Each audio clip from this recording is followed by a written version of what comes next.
నమస్తే, welcome to 1 TV news. ముందుగా బులెటిన్లో హెడ్లైన్స్ చూద్దాం.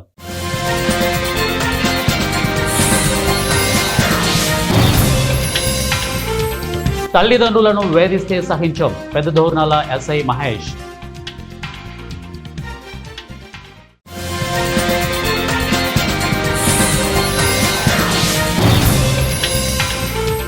వికలాంగుడిపై కరుణ చూపిన ఎమ్మెల్యే, ₹1,00,000 ప్రకటించిన పోలవరం శాసనసభ్యులు చిర్రి బాలరాజు.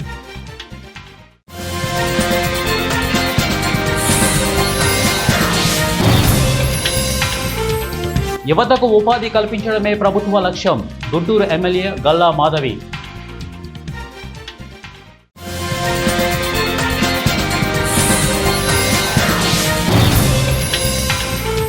తుంగభద్ర ప్రాజెక్టు దిగువ కాలువ పరిధిలోని రైతులందరికీ సాగునీరు అందిస్తాం, తుంగభద్ర ప్రాజెక్టు చైర్మన్ టిప్పు సుల్తాన్.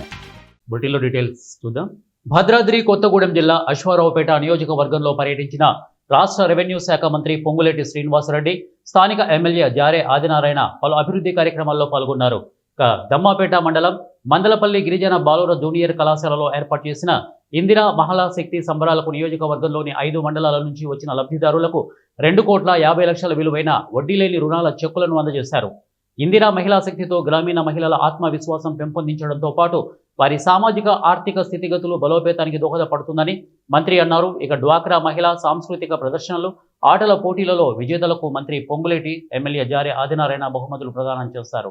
అనంతరం ములకపల్లి మండలం తిమ్మంపేటలో ₹8,90,00,000 నిధులతో నిర్మించిన లిఫ్ట్ ఇరిగేషన్ను మంత్రి పొంగులేటి ఎమ్మెల్యేతో కలిసి ప్రారంభించారు. మంత్రి పొంగులేటి రాత్రికి అశ్వారావుపేట ఆయిల్ఫెడ్ గెస్ట్ హౌస్లో బస చేసి ఇల్లందులో జరగబోవు కార్యక్రమంలో మంత్రి సీతక్కతో కలిసి పాల్గొననున్నారు.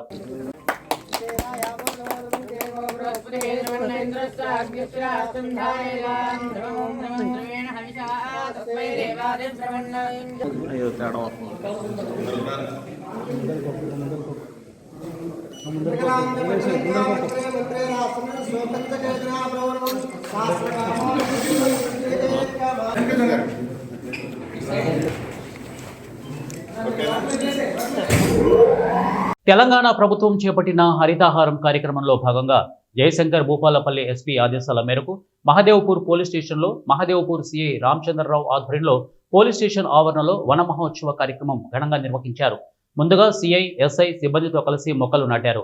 మత్తు పదార్థాలకు బానిసలై భవిష్యత్తును పాడు చేసుకోవద్దు మరియు డ్రగ్స్, గంజాయి నిర్మూలనకు కృషి చేయాలి. అలాగే మత్తు పదార్థాలు అయిన గంజాయి, డ్రగ్స్ వంటి మత్తు పదార్థాలు తీసుకుంటే భవిష్యత్తు అంధకారం అవుతుందని సిఐ సూచించారు. అలాగే మహదేవ్పూర్ మండలంలోని 8 మంది గంజాయి కన్జ్యూమర్స్ కి కౌన్సిలింగ్ నిర్వహించారు. ఈ కార్యక్రమంలో Mahadevpur CI Ramachandrarao, SI K Pavan Kumar మరియు సిబ్బంది పాల్గొన్నారు.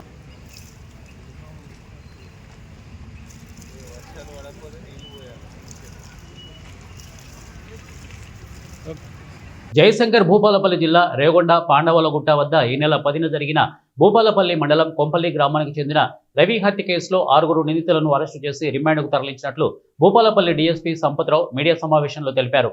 గత కొంతకాలంగా రెండో భార్య రేణుకకు అక్రమ సంబంధం ఉందని అనుమానంతో శారీరకంగా, మానసికంగా రవి హింసించడం చేస్తున్నాడని, పెద్ద మనుషుల సమక్షంలో పంచాయతీలు జరిగినప్పటికీ రవి ప్రవర్తనలో మార్పు రాలేదు. దీంతో రెండో భార్య కుమారుడు శ్రీకర్ తన తల్లి రేణుక, కేటీపీపీ సెక్యూరిటీ గార్డు శ్రీపాల్తో కలిసి రవిని హత్య చేయాలనే పథకం పన్నారని, మరో 3 కలిసి రవిని హత్య చేశారని డీఎస్పీ తెలిపారు. నిందితుల వద్ద నుంచి 5,000 నగదు, 1 కారు, 6 ఫోన్లు స్వాధీనం చేసుకున్నట్లు తెలిపారు డీఎస్పీ సంపత్రావు. చెకింగ్ చేస్తుండగా ఉదయం పూట ఒక కారు, అందులో టోటల్ 6 మెంబర్స్ అందులో అనుమానాస్పదంగా కనబడితే వాళ్ళను ఇంటరాగేషన్ చేయగా ఈ రేణుక కొడుకు అంటే ఇది మొదటి భర్త, అది రెండో భర్త కొడుకైన శ్రీకర్ ఉంటాడు.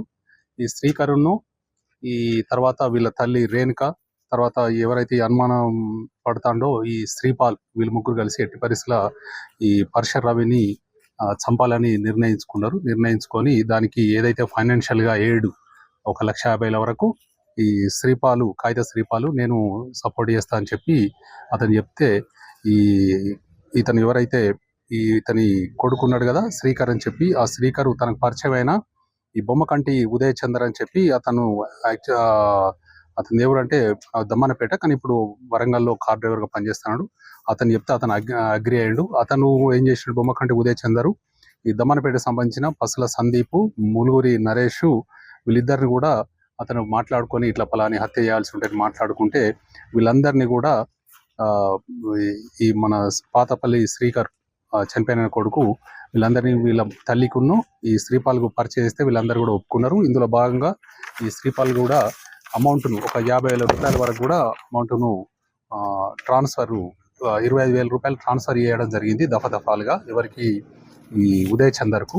వాళ్ళందరూ కూడా మొన్న 10వ తారీఖు నాడు ఈ శ్రీకారు ఏం చేస్తారంటే వాళ్ళ నాన్నను పని ఉందని చెప్పి కొందరు ఆఫీసర్స్ వచ్చి మాట్లాడే పని అని చెప్పి కారులో ఒక వేరే ఫ్రెండ్ కారును హైర్ చేసుకొని ఇంటికి పోయి కొంపల్లి నుంచి అతను ఎక్కించుకొని వచ్చి వీళ్ళందరూ కూడా ఆ రోజు వెహికల్ ఆస్తుల కోసమో డబ్బుల కోసమో తల్లిదండ్రులను వేధిస్తే సహించేది లేదని ప్రకాశం జిల్లా దోర్నాల ఎస్ఐ మహేష్ హెచ్చరించారు. దోర్నాల మండలం కొత్తూరు గ్రామానికి చెందిన చిన్నమ్మి తాను బతికుండగానే తన పొలాన్ని రాసి ఇవ్వాలని కూతుళ్లు అల్లుళ్లు వేధిస్తున్నారన్న ఫిర్యాదు అందుకున్న దోర్నాల ఎస్ఐ మహేష్ గంటల వ్యవధిలోనే కూతుర్లు అల్లుళ్లపైన కేసు నమోదు చేసి దర్యాప్తు చేపట్టారు. అనంతరం ఎస్ఐ మహేష్ మాట్లాడుతూ తల్లిదండ్రులను ఆస్తి కోసం పిల్లలు వేధిస్తే సహించేది లేదని, ఎన్నో కష్ట నష్టాలు పడి పిల్లలను పెంచితే తల్లిదండ్రులను ఇలా వేధించడం పద్ధతి కాదని ఆయన హితవు పలికారు. ఆమెకి 3 కుమార్తెలు ఉన్నారు. ఈ ఆస్తి విషయంలో 2 కుమార్తెలు వచ్చి ఆమె వేసిన పత్తి పంటని నాశనం చేశారనే ఫిర్యాదు మేరకు కేసు రిజిస్టర్ చేయడం జరిగింది. అదేవిధంగా ఇందులో ఆమె యొక్క డాక్యుమెంట్స్ వెరిఫై చేసి దర్యాప్తులో భాగంగా చట్టపరమైన చర్యలు తీసుకుంటాం. ఇలాగ తల్లిదండ్రులని పట్టించుకోకుండా ఆస్తుల కోసం గొడవలు చేసినట్లయితే కఠిన చర్యలు తీసుకోగలం. గవర్నమెంట్ జిల్లా ఎస్పీ గారి ఆదేశాల మేరకు డిఎస్పీ గారి పర్యవేక్షణలో కొయ్యూరు పోలీస్ స్టేషన్లో ఘనంగా వన మహోత్సవ కార్యక్రమం. తెలంగాణ ప్రభుత్వం చేపట్టిన హరితహారం కార్యక్రమంలో భాగంగా జయశంకర్ భూపాలపల్లి జిల్లా ఎస్పీ ఆదేశాల మేరకు Kataram DSP Suryanarayana, Kataram CI Nagarjuna Rao, Koyyuru SI Naresh మరియు సిబ్బంది వారి ఆధ్వర్యంలో వన మహోత్సవ కార్యక్రమం ఘనంగా నిర్వహించారు. కొయ్యూరు పోలీస్ స్టేషన్లో 100 మొక్కలు నాటారు. ముందుగా డీఎస్పీ సూర్యనారాయణ మొక్కలు నాటి అటవీ విస్తరణకు సంబంధించినటువంటి పెంపుదలకు కృషి చేస్తూ ప్రజలందరూ పాల్గొని భావితరాల భవిష్యత్తుకు తోడ్పడాలని ప్రజలందరికీ డీఎస్పీ విజ్ఞప్తి చేశారు.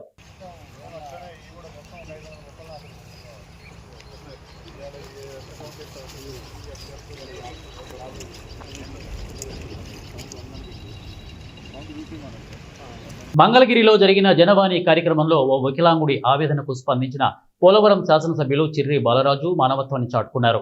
జనసేన పార్టీ కేంద్ర కార్యాలయంలో నిర్వహించిన ఈ కార్యక్రమానికి హాజరైన ఆయన ఉపాధి లేక ఇబ్బందులు పడుతున్న వికలాంగుడికి తక్షణమే 1 లక్ష ఆర్థిక సాయాన్ని ప్రకటించారు. రంపచోడవరం నియోజకవర్గంలోని అడ్డతీగల మండలానికి చెందిన వికలాంగుడు తనకు 2 కాళ్లు లేవని, ఉపాధి లేక కుటుంబాన్ని పోషించలేకపోతున్నామని ఆవేదన వ్యక్తం చేశాడు. దీనిని చూసిన ఎమ్మెల్యే బాలరాజు తక్షణమే స్పందించి తన సొంత నిధుల నుంచి సాయాన్ని ప్రకటించారు. జనసేనాని పవన్ కళ్యాణ్ పుట్టినరోజు సందర్భంగా ఈ సహాయం అందించడాన్ని ఆయన ఓ సమాజ సేవా సంకల్పంగా భావించారు. ఆయన ప్రకటించిన సహాయంతో జీరాక్ష షాప్ ఏర్పాటు చేసి ఆ వికలాంగుడికి సుస్థిర ఉపాధి కల్పిస్తామని హామీ ఇచ్చారు. అలాగే రంపచోడవరం ఎమ్మెల్యే మిరియాల శిరీష్తో కూడా ఫోన్లో మాట్లాడి మరింత సహాయాన్ని అందేలా చర్యలు తీసుకోవాలని కోరారు. ఒకరికి ఉపాధి కల్పించడం ద్వారా కుటుంబాన్ని నిలబెట్టడమే నిజమైన సేవ అని ఎమ్మెల్యే అన్నారు.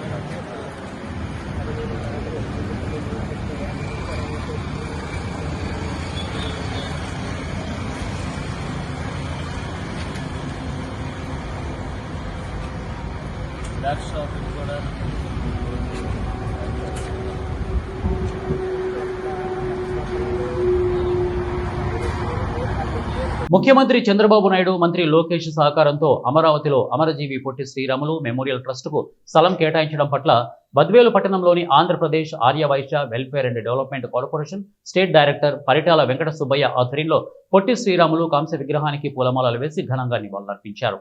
ఈ కార్యక్రమానికి ముఖ్య అతిథులుగా విచ్చేసిన ఆర్యవైశ్య వర్తక సంఘం అధ్యక్షులు కెవి సుబ్బారావు, సీనియర్ న్యాయవాది పివిఎన్ ప్రసాద్తో పాటు పలువురు మాట్లాడుతూ ముఖ్యమంత్రి నారా చంద్రబాబు నాయుడు, మంత్రి లోకేష్ ఆర్యవైశ్యులకు ఎన్నికల సమయంలో ఇచ్చిన హామీల మేరకు అమరావతిలో పొట్టి శ్రీరాములు స్మృతి వనంకు 6 ఎకరాల 80 సెంట్ల స్థలం కేటాయించి అందుకు సంబంధించిన డాక్యుమెంట్లను కూడా Aryavysya welfare and development corporation chairman Dunde Rakesh కు అందజేయడం సంతోషకరమని అన్నారు. మరి ప్రత్యేక రాష్ట్రం కావాలని మన పొట్టి శ్రీరామ్ గారు కలలు కని 58 రోజులు నిరాహార దీక్ష చేసి మరి రాష్ట్రం కోసం ప్రాణాలు అర్పించిన నేత. ఆయన ఉద్దేశం ఏమంటే ఆనాడు కూడా ప్రత్యేక రాష్ట్రం ఉన్నారే కానీ తెలంగాణతో కూడిన ఆంధ్రప్రదేశ్ కావాలని ఈనాడు కలలు కనలేదు. మరి ఆయన కలలు కన్న విధంగానే ఈనాడు మన నారా చంద్రబాబు నాయుడు గారు మన ఆంధ్ర రాష్ట్రాన్ని అనేక రకాలుగా అభివృద్ధి పథకాలకి తీసుకుని వస్తున్నాడు. నిరుద్యోగులకు కూడా ఉద్యోగ అవకాశాలు కల్పించాలని మరి ఎన్నికలలో ఆయన చెప్పిన విధంగా మరి అన్ని పథకాలు కూడా ప్రవేశిస్తూ సంక్షేమ పథకాలు మరో పక్క రాష్ట్ర అభివృద్ధి కోసం అనేక రకాలుగా ఆహర్నిశలు చేస్తున్నది మన ముఖ్యమంత్రి వర్యులు నారా చంద్రబాబు గారు. మరి ఈ సందర్భంగా చంద్రశేఖర్, ఎల్లన్న, యాదన్నలు తమ జీవితమంతా పీడిత ప్రజల పక్షాన నిలబడి సోషలిస్ట్ విప్లవం కోసమే జీవితం అంతా పోరాడారని సిపిఐ ఎంఎల్ మాస్ లైన్ కేంద్ర కార్యదర్శి ప్రదీప్ సింగ్ ఠాకూర్, తెలంగాణ రాష్ట్ర కార్యదర్శి పోటు రంగారావు అన్నారు.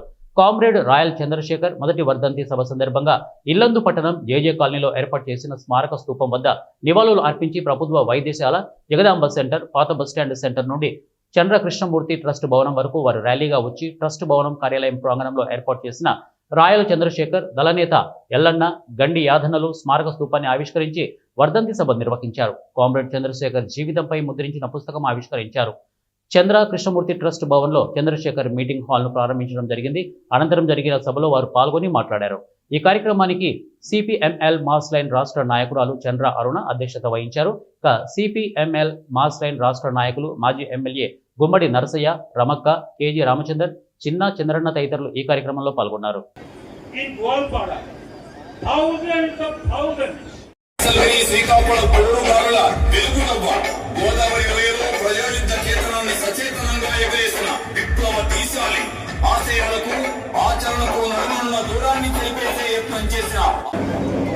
Bulldozer politics is going on, and there also people are unanimously bulldozer policy of the Congress party, and their primary attack on the Bhadradri Kothagudem జిల్లా ఇల్లందులో నిర్వహించిన బారాస ముఖ్య నాయకులు, కార్యకర్తల సమావేశంలో రాష్ట్ర నాయకులు సంజీవ్ నాయక్ పాల్గొని మాట్లాడారు.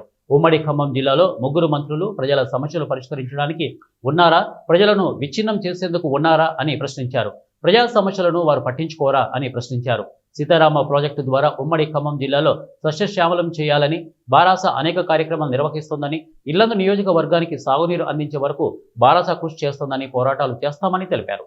కాంగ్రెస్ ప్రభుత్వం ఇచ్చిన హామీలను అమలు చేస్తుందా లేదా ప్రజలు గమనించాలని అన్నారు. 10 ఏళ్ల పాలనలో అనేక హామీలను తమ పార్టీ అమలు చేసిందని అన్నారు. ఇల్లందు నియోజకవర్గంలో కాంగ్రెస్ పార్టీ శ్రేణులు కేసీఆర్ను విమర్శిస్తూ చేసిన ప్రదర్శన తీరును సంజీవ నాయక్ విమర్శించారు. జాగృతం చేసి గ్రామం గ్రామం తిరిగి ఈ గ్రామంలో ఉండబడినటువంటి రైతులను సమాయత్తం చేసి మనకు జరుగుతున్న అన్యాయాల మీద చేస్తున్న మోసాలు నాయకులను ఎండగట్టే పనిలో మా నాయకత్వం ఉండాలని మీ ద్వారా విజ్ఞప్తి చేస్తా ఉన్నాం. అంతేకాదు ఇంకొక విషయాన్ని చెప్పదలుచుకున్నాం. స్థానిక సంస్థల ఎన్నికలు పెట్టడం కాంగ్రెస్ పార్టీకి ఎప్పటికీ ఇష్టం లేదు. అది రేవంత్ రెడ్డి ఒకటే కాదు, కిరణ్ కుమార్ రెడ్డి గారు ఉన్నప్పుడు చూడండి మీరు 2011 ఎన్నికలు అయిపోతే సర్పంచ్ ఎన్నికలు 2012 చివరిలో పెట్టాడు. ఇప్పుడు రేవంత్ రెడ్డి గారు వచ్చిన తర్వాత కాంగ్రెస్ పార్టీ పాలసీ స్థానిక సంస్థలను నిర్వీర్యం చేయడం. సుపరిపాలన అంటే వాళ్ళకి ఇష్టం ఉండదు. వాళ్ళకి కావాల్సింది ఏంటంటే నేరుగా వాళ్ళ ఇన్ఛార్జ్ ఎమ్మెల్యే ఉంటాడు, వాళ్ళ దందాగిరి జరగాలి, పోలీసులు వాళ్ళు ఊడిగం చేయాలి, వాళ్ళ సెటిల్మెంట్లకు అడ్డాగా ఉండాలి తప్ప స్థానిక సమస్యలు గ్రామ అభివృద్ధి మీద 1% అంటే 1% వాళ్ళ చిత్తశుద్ధి ఉండదు, జరగదు. ఎందుకు చెప్తున్నా ఈ మాట? ఇందాకనే మన అందరూ చెప్పినాడు, ఈశ్వరయ్య చెప్పిన మాట 42% ఆర్డినెన్స్ చేస్తే ఇది ఉండదు అని. అది తెలుసు వాళ్ళకు కూడా. ఉండకూడదు, గ్రామ పంచాయతీ ఎన్నికలు జరగకూడదని ఆర్డినెన్స్ అనే మాట ముందుకు తెచ్చిండు. దీంట్లో ఎవరికి అర్థం కాకుండా ఏం లేదు, కూర్చోలేం కాదు. గుంటూరు పశ్చిమ నియోజకవర్గ ఎమ్మెల్యే గల్లా మాధవి ఆధ్వర్యంలో ఏపీ స్కిల్ డెవలప్మెంట్ సహకారంతో ఈ నెల 22వ తేదీన మెగా జాబ్ మేళా నిర్వహించనున్నారు. ఈ జాబ్ మేళాకు సంబంధించిన పోస్టర్ను MLA Galla Madhavi, skill development అధికారి సంజీవరావు ఆవిష్కరించారు. ఈ సందర్భంగా ఎమ్మెల్యే గల్లా మాధవి మాట్లాడుతూ నారా లోకేష్ యువగలంలో ఇచ్చిన హామీ మేరకు మెగా డిఎస్సి నోటిఫికేషన్ ఇచ్చారని, ఇదే విధంగా చంద్రబాబు నాయుడు ఇచ్చిన హామీల్లో భాగంగా 20 లక్షల ఉద్యోగాల కల్పనలో భాగంగా ఏపీ స్కిల్ డెవలప్మెంట్ ఆధ్వర్యంలో ఈ నెల 22వ తేదీన ఉదయం 9 గంటల నుండి 5 గంటల వరకు బ్రాడీపేట 3వ లైన్ మాస్టర్ మైండ్స్ క్యాంపస్లో మెగా జాబ్ మేళా నిర్వహించబోతున్నాం. ఈ జాబ్ మేళాకు సుమారు 24 కంపెనీలు రాబోతున్నాయి. 10వ తరగతి నుండి పీజీ చదువుకున్న యువత ఈ జాబ్ మేళాను సద్వినియోగం చేసుకోవాలని విజ్ఞప్తి చేస్తున్నాం. కాస్త నైపుణ్య లోపం అనేది కనిపిస్తూ ఉంది. ఎక్స్పీరియన్స్ అనేది కాస్త తక్కువగా ఉండడం వల్ల, వాళ్ళు ఫ్రెషర్స్ అవ్వడం వల్ల కంపెనీస్కి వాళ్ళని హైర్ చేసుకునే ప్రాసెస్లో కాస్త తక్కువ జీతాలతో ముందు హైర్ చేసుకోవడం జరుగుతూ ఉంది.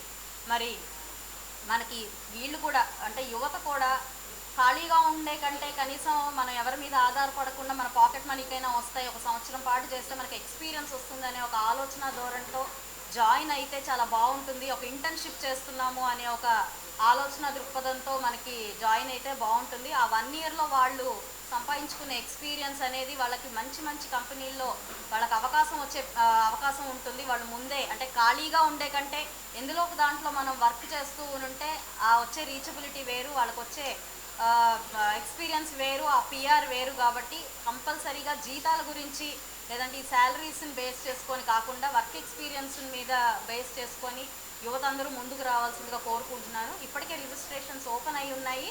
అండ్ ఆ రోజు వచ్చినప్పటికీ కూడా ఆ రోజు కూడా రిజిస్ట్రేషన్ చేసుకోవడం జరుగుతుంది. నెక్స్ట్ జాబ్ మేళాకి వాళ్ళందరూ అర్హులు అవుతారు. లేదంటే అప్పటికప్పుడే రిజిస్ట్రేషన్ చేసుకొని కూడా వాళ్ళు ఇంటర్వ్యూలకి అటెండ్ అవ్వచ్చు అని చెప్తూ అందరూ కూడా దీన్ని మ్యాక్సిమం రీచ్కి తీసుకెళ్లాల్సిందిగా మీడియా మిత్రులందరికీ కూడా కోరుకోవడం జరిగింది.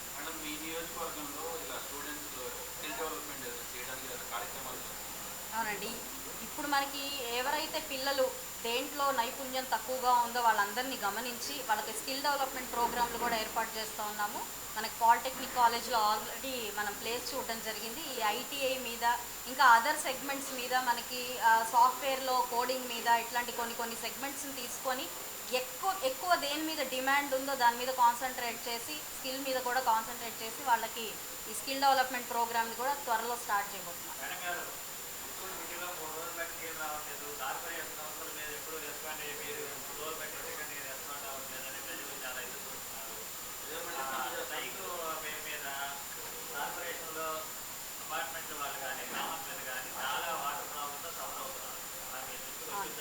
వాటర్ ప్రాబ్లం ఉన్నది కరెక్ట్ అండి, 100% మీరు చెప్పింది నిజమే. అయితే మీరు స్పందించట్లేదు అన్నది మాత్రం వాస్తవం కాదు. 3 డేస్ నుంచి ఇదే ప్రోగ్రామ్ మీద ఉన్నాము. ప్రతి 2 గంటలకు ఒకసారి అధికారులతో మాట్లాడుతూ ఉన్నాము. ఇప్పటికే తక్కలపాడు రిజర్వాయర్ దగ్గరికి కార్పొరేషన్ వాళ్ళు, మేయర్ గారు వెళ్ళి విజిట్ చేయడం జరిగింది. ఎస్సీ గారితో నిరంతరం మాట్లాడుతూ ఉన్నాము. అయితే ఇందులో ప్రధానంగా 2 సమస్యల్ని చూడటం జరిగిందండి. ఒకటి ఏంటంటే స్ట్రైక్ నేపథ్యం, రెండవది వచ్చేసి మనకి మంగళగిరి టు గుంటూరు ఛానల్ దగ్గర కొంచెం బ్రీచ్ అవ్వడం వల్ల అదొక ప్రాబ్లం అయింది. ఈవెన్ ఎర్లీ మార్నింగ్ కూడా దాన్ని నిన్న నైట్ సరి చేయడం వల్ల బాగానే రెక్టిఫై అయింది అని అనుకున్నప్పుడు మళ్ళీ ఎర్లీ మార్నింగ్ కూడా చిన్న ప్రాబ్లం మళ్ళీ బ్రీచ్ అవ్వడం జరిగింది. దానికి ఆల్రెడీ ఇప్పుడు టీం అంతా కూడా అక్కడే ఉన్నారు. సో అది మనకి ఇవాళ సాయంత్రానికి లేదంటే మ్యాక్సిమం రేపు మార్నింగ్ కల్లా ఈ ప్రాబ్లం అనేది రెక్టిఫై అవుతుంది. అయితే మా దృష్టికి రాగానే మ్యాక్సిమం ఎక్కడెక్కడ నీడ్ ఉందో అక్కడంతా ట్యాంకర్ల ద్వారా వాళ్ళకి సరఫరా అందించడం జరిగింది. అండ్ ఈ స్ట్రైక్లో ఉన్న వాళ్ళని కూడా మ్యాక్సిమం మోటివేట్ చేసి మళ్ళీ విధుల్లోకి వచ్చే ప్రయత్నం ఆల్రెడీ చేశాము. మరీ మొండిగా ఉన్న వాళ్ళకి ఆల్రెడీ వారెంట్లు కూడా ఇష్యూ చేయడం జరిగింది. సో ఏదేమైనప్పటికీ 2 డేస్లో ఈ ప్రాబ్లమ్ని శాసనసభ్యులు శ్రీమతి గల్లా మాధవ్ గారి ఆధ్వర్యంలో ఆంధ్రప్రదేశ్ రాష్ట్ర నైపుణ్య అభివృద్ధి సహకారంతో ఒక మెగా జాబ్ మేళా అనేది కాన్స్టిట్యున్సీ లెవెల్లో మనము డిపార్ట్మెంట్ తరపు నుంచి కండక్ట్ చేయడం జరుగుతుంది. ఇది మనకి మేడం గారు చెప్పినట్టుగా 22వ తారీఖు మనకి మాస్టర్ మైండ్లో ఉదయం 9 గంటల నుంచి సాయంత్రం 5 వరకు ఈ మెగా జాబ్ మేళా అనేది కండక్ట్ చేయడం జరుగుతుంది. దీని క్వాలిఫికేషన్ వచ్చేసి 10వ తరగతి నుంచి అంటే బేసిక్ లెవెల్ 10వ తరగతి నుంచి పీజీ లెవెల్ వరకు ఎవరైనా సరే దీనికి అర్హులు. సో వాళ్ళు 18 సంవత్సరాలు నిండుండాలి. అదేవిధంగా 35 సంవత్సరాల లోపు ఉన్న యువతి ఎవరైనా సరే ఈ జాబ్ మేళాకి పార్టిసిపేట్ చేసి వాళ్ళకి అదే రోజు ఈవినింగ్ మేడం గారి చేతుల మీదగానే ఆఫర్ లెటర్లు కూడా డిస్ట్రిబ్యూషన్ చేయడం జరుగుతుంది.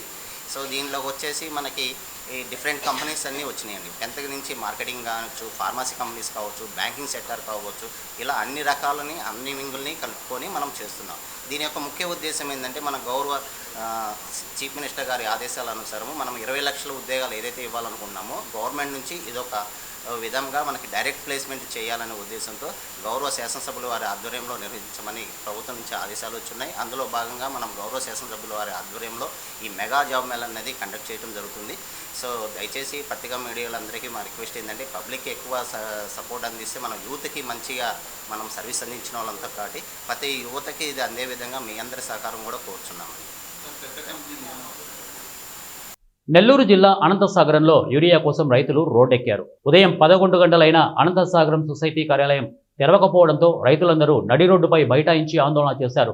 సొసైటీకి తాళాలు వేసి ధర్నాకు దిగారు. ఉదయం 7 గంటల నుంచి యూరియా కోసం 100 మంది రైతులు ఎదురు చూస్తుంటే కనీసం ఒక్క అధికారి కూడా రాలేదంటూ నిలదీశారు. యూరియా ఇచ్చే వరకు ఆందోళన కొనసాగిస్తామని పేర్కొన్నారు. గత కొద్ది రోజులుగా సొసైటీలో యూరియా ఇవ్వకుండా రైతులను వేధిస్తున్నారని ఆవేదన చెందారు. చెప్పారు రైతులకు అన్ని ఫెసిలిటీస్ కల్పిస్తున్నారని చెప్పి ప్రభుత్వం చెప్పింది, అందరు చెప్పారు. కానీ ఆచరణలోకి వచ్చేసరికి యూరియా తీవ్రంగా కొరత పెడుతున్నారు. వచ్చిన యూరియా రాత్రులకి తరలిపోతుంది. రైతులు మాత్రం ఇక్కడికి వచ్చి సొసైటీ ఆఫీస్ దగ్గరకు వచ్చి పడిగాపులు కాపుతున్నారు. మీరు ఆధార్ కార్డు ఇచ్చి పేరు రాపించుకోండి, మీకు యూరియా ఇస్తూ ఉంటున్నారు. ఒక్కొక్కరు 2 రోజులు 3 రోజుల నుంచి ఇక్కడ వచ్చి ఆధార్ కార్డులు ఇచ్చి పేరు రాపించుకుంటూ పోతున్నారు. అయినా ఇంతవరకు వాళ్ళకి యూరియా అనేది ఇవ్వాల. అలాగే యూరియా కోసం రైతులు వస్తే ఇంత దుర్మార్గం అంటే సొసైటీ ఆఫీసు తాళం వేసిపోవడం ఏంది? సొసైటీ ఆఫీసు తాళం వేసుకుపోవడం ఎవరు ఇచ్చారు అధికారం? రైతులకు సమాధానం చెప్పాలా? యూరియా లేదని చెప్పాలా, లేకుంటే రాలేదని చెప్పాలా, ఏదో ఒకటి చెప్పాలా? మేము సిపిఎం పార్టీగా మొదటి నుంచి అడుగుతున్నాం, ఎన్ని బస్తాల యూరియా వస్తుంది అని చెప్పి నిన్నేం తెట్లా ఏడు తీవయ్యా నెలకి నువ్వు పెట్టేదానికి నువ్వు చక్కగా ఇంక నెలదివి నీ వెనక ఇంకో తోకొచ్చా మీరు రావడం దేనికి? అసలుకి ఇస్తానని చెప్పడం దేనికి? జనాభా ఉండడం రమ్మని చెప్పడం దేనికి? మళ్ళీ ఇక్కడికి వచ్చిన తర్వాత ఫోన్లు ఎత్తకుండా రెస్పాండ్ లేకుండా ఉంటుంది దేనికి? ఒక ఏఓ లేరా, ఎంఓ లేరా, ఎంపీడో లేరా? ఇంతమంది మెజిస్ట్రేషన్ 11:30 అయింది, 7:30 వచ్చిన జనాభాకి ఒక్క సమాధానం లేదు. ఏం చేస్తున్నారు? డ్యూటీ చేస్తున్నారా, లేకపోతే ఇళ్ళకడ ఉన్నారా? లేకపోతే 100 ఆటోలు వచ్చింది, ఎంతమంది జనాభా వచ్చిండ్రు? ఒక్క రంగా కానీ సరే వచ్చిండ్రు, ఎవరో ఒకరు మాట్లాడి నువ్వు పాటి నువ్వు పోతే పర్వాలందరూ పరిస్థితి ఏందా? ఏ సపోర్ట్ లేదు సార్. 5 రోజులైంది ఏది పంచాయతీ.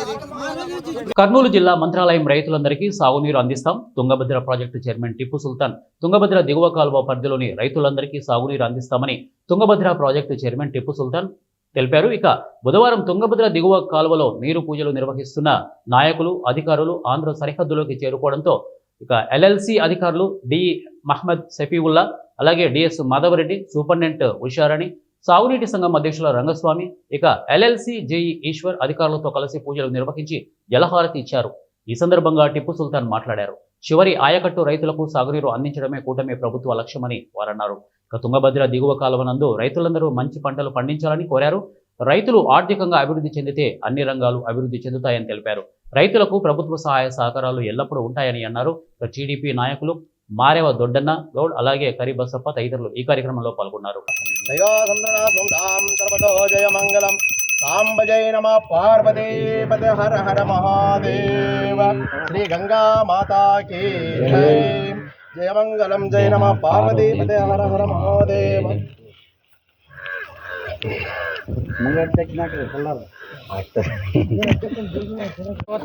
బులెటిన్ ముగించే ముందు హెడ్లైన్స్ మరొకసారి.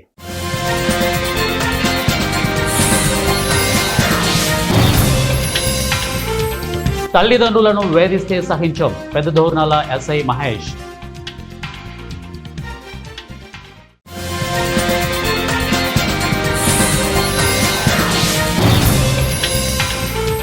వికలాంగుడిపై కరుణ చూపిన ఎమ్మెల్యే, ₹1,00,000 ప్రకటించిన పోలవరం శాసనసభ్యులు చిర్రి బాలరాజు.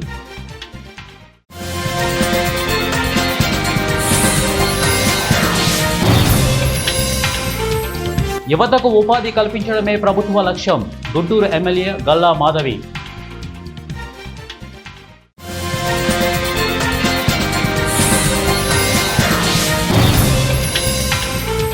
తుంగభద్ర ప్రాజెక్టు దిగువ కాలువ పరిధిలోని రైతులందరికీ సాగునీరు అందిస్తాం. Tungabhadra project chairman Tipu Sultan. ఇవి బులెటిన్ అప్డేట్స్. నెక్స్ట్ బులెటిన్లో కలుద్దాం. Until then keep watching 1TV news. ప్రతిక్షణం ప్రజల పక్షం.